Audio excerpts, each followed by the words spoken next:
Okay, in rates number 4, assignment number 1 says an above ground swimming pool is leaking.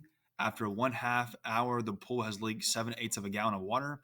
How many gallons of water per hour is the swimming pool leaking? So I gave you some hints there. We have gallons per hour. That's our rate. So let's write the rate given to us in the problem. So gallons will be on top. Gallons are GAL. We have 7/8 of a gallon leaking, so 7/8 gallon. Then we have per. Remember, per is the key word for the horizontal fraction bar. Whatever comes after per, in this case the hours will be on bottom of the fraction, the denominator of the fraction. So 7/8 gallon per, then I have a half an hour. So I'm going to put half an hour on bottom, 1/2 HR, half an hour. So this is the rate, 7/8 of a gallon per 1/2 hour. But I want to know how many gallons of water per hour or per 1 hour. And so to get a unit rate, we have learned that we can take the numerator and divide by the denominator. So I'm going to take 7/8, the numerator, and divide by the denominator of 1/2. Taking the numerator, dividing by the denominator gives us the unit rate. So because I'm dividing by a fraction, I know dividing by a fraction is the same thing as multiplying by the reciprocal. That's why we can use KFC to divide fractions. So I keep the first fraction as is, 7/8. I flip the second fraction, and flipping the fraction, the mathematical word for that is take the reciprocal. So the reciprocal of 1/2 would be 2/1.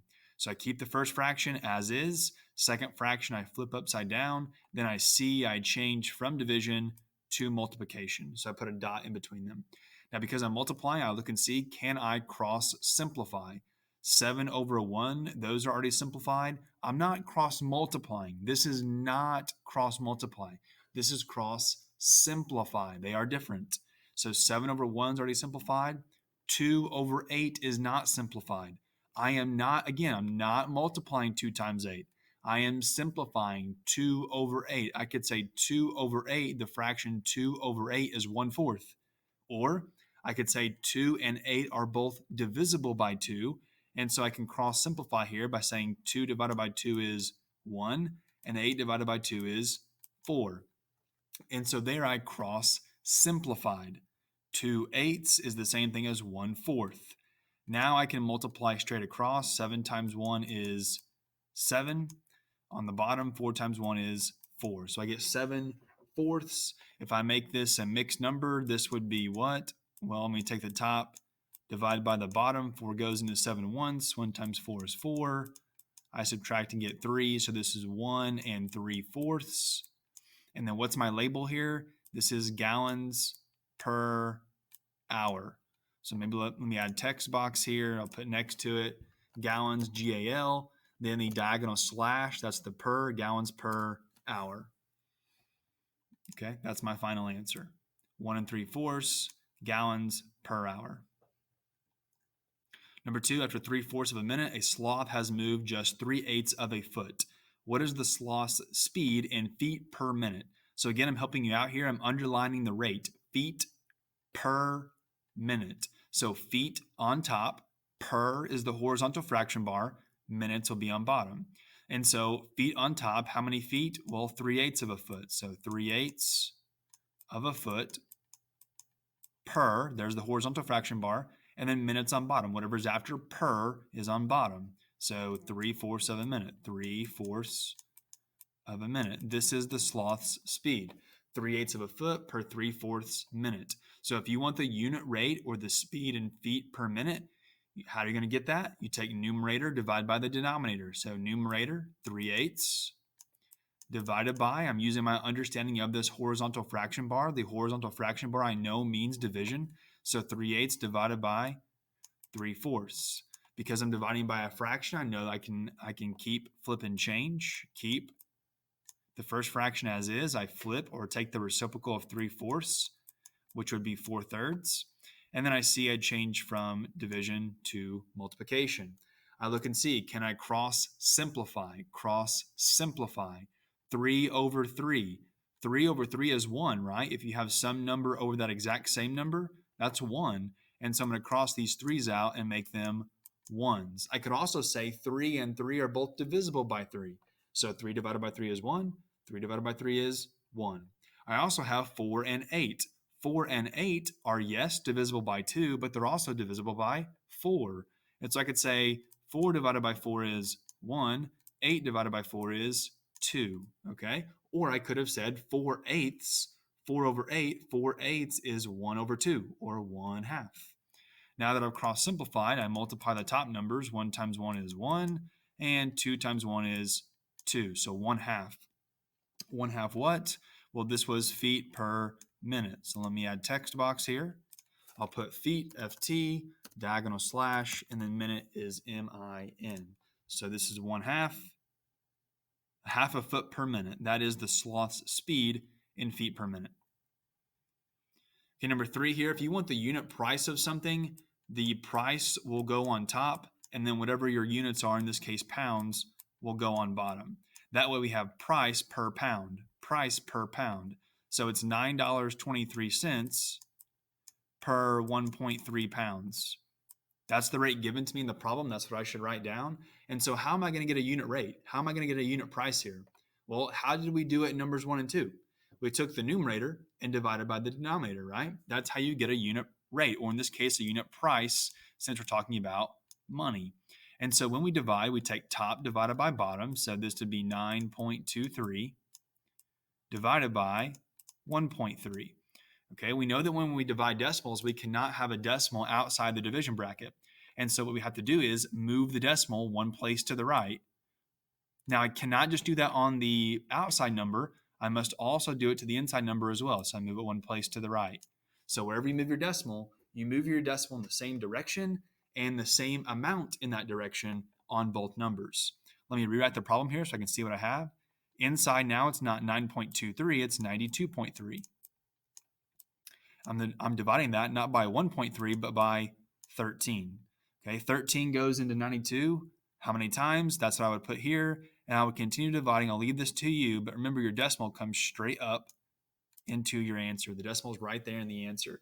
Okay, so finish this problem. It's basic division to figure out what is the unit price. Remember, money has 2 digits after the decimal. Keep that in mind. Money has 2 digits after the decimal. Number 4, Greta has 3 ounces of pasta to make 3/4 of a serving of pasta. How many ounces per serving? Ounces per serving. That right there tells you how to write the rate. Ounces will go on top.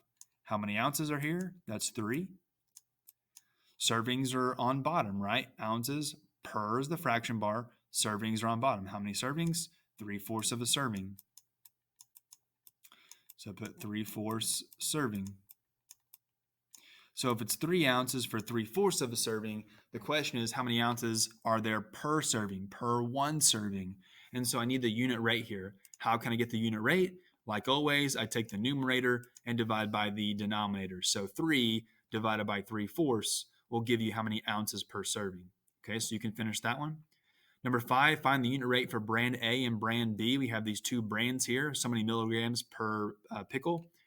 Find brand A unit rate, find brand B unit rate, and then you can tell based on comparing the two which has fewer milligrams per pickle. Okay, so brand A is 240. I'm just writing the rate here, 240 mg, that's milligrams. 4 is like another way to say for every or per. So 240 milligrams in 1/3 of a pickle. Okay, so based on this, how could I get the unit rate? How could I get how much for 1 pickle? Well, I take top and divide by bottom, right? 240 divided by 1/3, and that would give me the unit rate for brand A. And then for brand B, if I have 325 milligrams over 1/2 of a pickle, how would I get the unit rate for brand B? Top divided by bottom, 325 divided by 1/2. And then when I have brand A's unit rate and brand B's unit rate, I can compare the two to see which one has fewer milligrams per pickle. All right, last one here, number 6. If a person bikes 2.1 miles in 10 minutes, how far can he bike in 1.5 hours? So this is the rate given to us, 2.1 miles, MI. I can do 2.1 miles in 10 minutes. Okay. Now, the question is, how far can you bike in 1.5 hours? So notice here how we have sort of a different time unit. We have 10 minutes and we have 1.5 hours. And so I need to basically convert the hours to minutes. How many minutes would 1.5 hours be? Well, we know 1 hour has 60 minutes. And so a half an hour would have 30 minutes. And so if you have 1.5 or 1.5 hours, you got 1 hour plus a half hour. So 60 minutes plus 30 minutes, that would be 90 minutes, right? So there's 90 minutes and a half out in 1.5 hours. And so if you can bike 2.1 miles in 10 minutes, the question is, how many miles can you bike in 90 minutes? Because 90 minutes is a half an hour. Remember the scale up method? How do we get from 10 to 90? Well, we multiply by 9, right? 10 times 9 is 90. And so if you multiply by 9 in the bottom, also multiply by 9 in the top. So 2.1 times 9, that will give you some number of miles that you can bike in 90 minutes. So go ahead and work that out, 2.1 times 9, and then label it miles. That'll be the number of miles you can bike in 1.5 hours or 90 minutes. Once you've shown all of your work, then you may turn in. But show all of your work, circle final answer, be sure you've labeled your answers appropriately, and then turn in.